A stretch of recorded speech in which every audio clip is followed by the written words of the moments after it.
गुंडे के लिए फिर क्या कहेंगे? अगर कांवड़िए गुंडे हो जाएंगे, बदमाश हो जाएंगे, तो ये जो हिंदी और मराठी का विवाद था ये समाप्त हो चुका। शिवसेना में अगर टुकड़ा हुआ है तो दोनों शिवसेना ही तो होगी। अगर गौरक्षक गुंडे हैं तो गौरक्षकों को फिर हम गुंडों को क्या कहेंगे? बात यह है कि कांवड़िए अगर गुंडे बदमाश हैं तो फिर गुंडे बदमाशों के लिए कांवड़िया शब्द बोल दो, उन्हीं को कांवड़िया कह दो, इसमें क्या दिक्कत? जिनको आप जेल में कांवड़िया बंद हैं फिर ये कह दो। आप शब्दों के अर्थ को इस तरह से बिगाड़ना चाहते हैं, इसको कैसे स्वीकार किया जा सकता है? गुंडे के लिए फिर क्या कहेंगे? अगर कांवड़िए गुंडे हो जाएंगे, बदमाश हो जाएंगे। जैसे एक व्यक्ति हैं, उन्होंने गौरक्षकों को गुंडा कह दिया। अब अगर गौरक्षक गुंडे हैं तो गौरक्षकों को फिर हम गुंडों को क्या कहेंगे?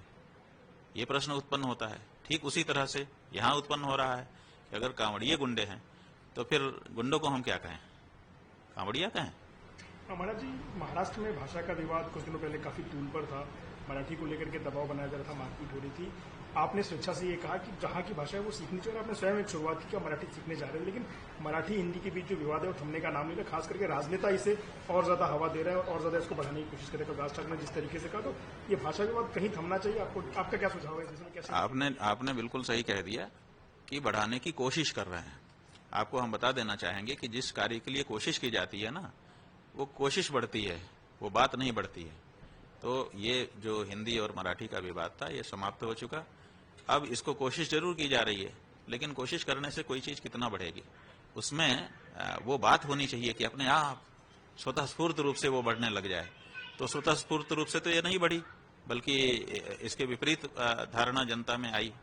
तो प्रयास करने से कुछ नहीं होगा। प्रयास करने वाले जितना प्रयास करेंगे उतनी दूर तक ये माहौल रहेगा, लेकिन जनता इसको अंगीकार नहीं कर रही है, ये बात पता चल चुकी है। स्वस्फूर्त रूप से आपने मराठी सीखने की शुरुआत की थी, वो सफर कहाँ तक पहुंचा है?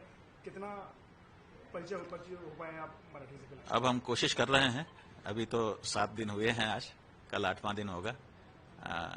हड़ू हड़ू में जाता है सीख। तो महाराज जी, महाराष्ट्र में जो राजनीति है ये कहीं गाहे बगाहे आप उसके रास्ते में आ ही जाते हैं। जब एकनाथ शिंदे मुख्यमंत्री थे तब आपने उनकी तारीफ की। उद्धव ठाकरे के साथ भी आपके संबंध अच्छे रहे, लेकिन अब एक दूसरे के खिलाफ जो आरोप लगाते हैं असली शिवसेना होने का और नकली शिवसेना होने का, उसको आप किस तरीके से देखते हो? आपके लिहाज से कौन असली शिवसेना है? क्या आपके दोनों से अच्छे संबंध हैं? देखिए, हमारा कहना है कि अगर एक पत्थर में किसी कारण से क्रैक आ जाए और वो 2 टुकड़े हो जाए तो एक टुकड़ा पत्थर रहेगा और एक टुकड़ा मिट्टी हो जाएगा। जब टुकड़े पत्थर के होंगे तो दोनों टुकड़े पत्थर ही होंगे। ये तो मानी हुई बात है। इसलिए शिवसेना में अगर टुकड़ा हुआ है तो दोनों शिवसेना ही तो होगी। एक शिवसेना रहेगी, एक नहीं रह जाएगी, ऐसा तो नहीं है। इसलिए दोनों शिवसेना है। तब तक दोनों शिवसेना रहेगी जब तक शिवाजी के पराक्रम को अंगीकार करते हुए हिंदुओं के लिए संघर्ष जारी रखेगी। और जब ये गुण उनका समाप्त हो जाएगा तब जिस धड़े के अंदर से ये गुण समाप्त होगा वो धड़ा शिवसेना तब नहीं रह जाएगा।